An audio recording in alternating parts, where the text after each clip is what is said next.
Lions international district 3232B1 2026-27ના district governor Girvan મહેતાના યજમાન પદે અલગ અલગ વિષય પર થીમ વિડીયો દ્વારા ક્લબ અને કેબિનેટ ઓફિસર માટે સુંદર સ્કૂલિંગ ટ્રેનિંગ કાર્યક્રમનું આયોજન કરવામાં આવ્યું હતું, જેમાં કીનોટ સ્પીકર તરીકે ગુજરાત યુનિવર્સિટીના વાઇસ ચાન્સલર ડૉક્ટર નિર્જા ગુપ્તાએ સુંદર પ્રતિભાવ વક્તવ્ય આપવામાં આવ્યું હતું તથા પેનલ ડિસ્કશન માટે senior PGD Anil Agrawal, doctor Bharatrao, Mukesh Patel, Subhash Dasa તેમજ મિલન દલાલ, પ્રકાશ અગ્રવાલ, ડૉક્ટર યોગેશ દવે તથા દીપક ત્રિવેદીએ સુંદર માહિતી આપવામાં આવી હતી. સમગ્ર કાર્યક્રમનું સફળ સંચાલન પીડીજી દક્ષેશ સોની દ્વારા કરવામાં આવ્યું હતું.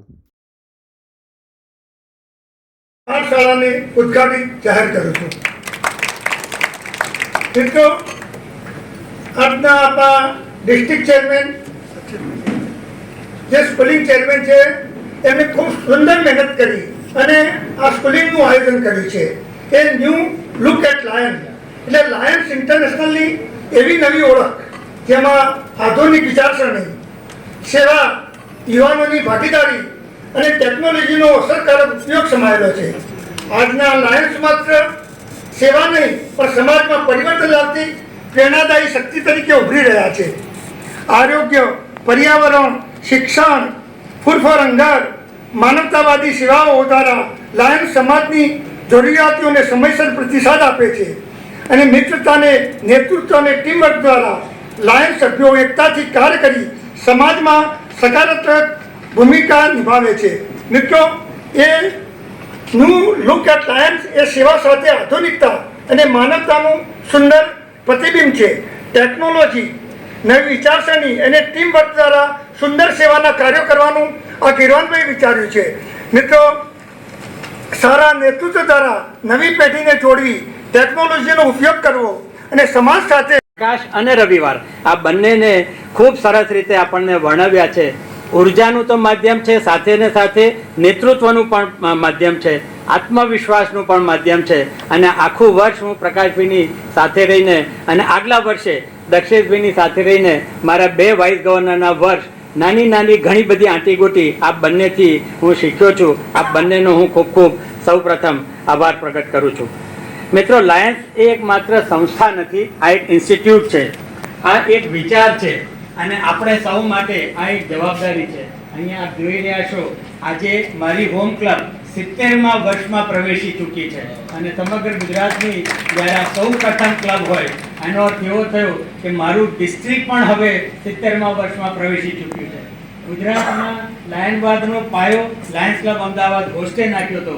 આનો અર્થ એવો થયો કે આખા ગુજરાતમાં પણ 70 વર્ષનો પ્રસાર મલ્ટિપલ લેવલે પણ આ વખતે થઈ રહ્યો છે. ત્યારે અહીંથી એટલે આ જે આપણને અત્યાર સુધીની લેગસી મળી, આ જે વારસો મળ્યો એ અહીંથી નવા બીજા 30 વર્ષ એટલે 100 વર્ષનો પાયો અહીંયા જે આપણે 100-125 મિત્રો ઉપસ્થિત છે એમની આપણે આ જવાબદારી છે.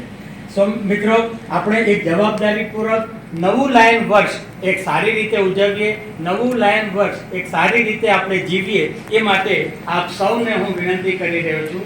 હું તૈયાર છું. આપ સૌ તૈયાર છો? તો બહુ ધીમો અવાજ છે, વ્યાકરણમાં તો તૈયારી નહીં દેખાય. હું તૈયાર છું. આપ સૌ તૈયાર છો?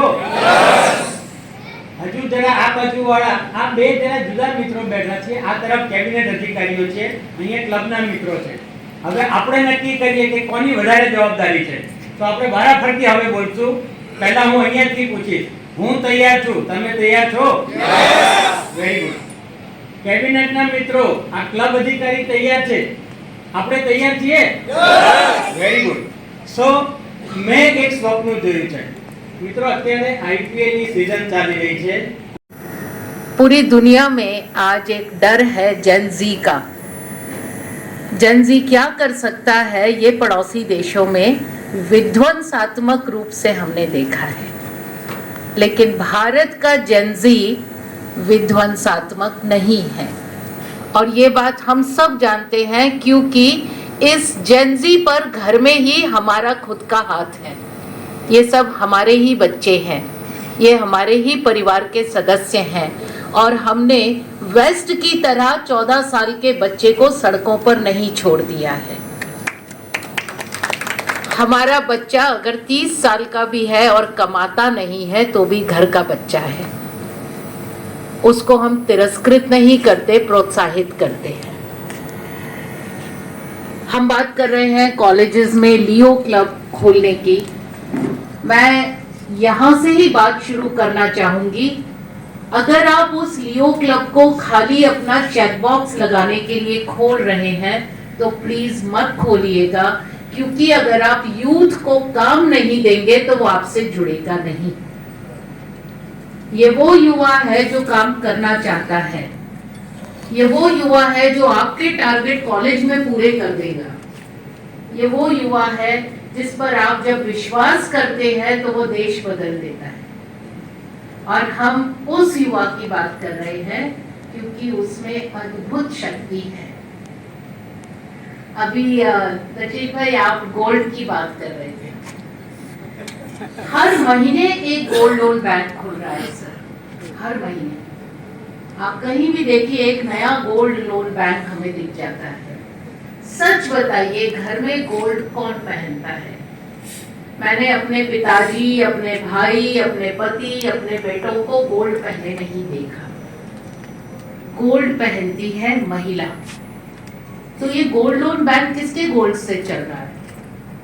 नेचुरली महिलाओं के गोल्ड से ना।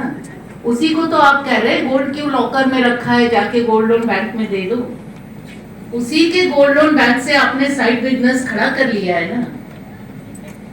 उसी के गोल्ड से आप नया बिजनेस शुरू कर रहे हैं। तो फिर हमारा ये एआई उस डाटा को रिकॉर्ड क्यों नहीं करता? क्योंकि जब हम कहते हैं महिलाओं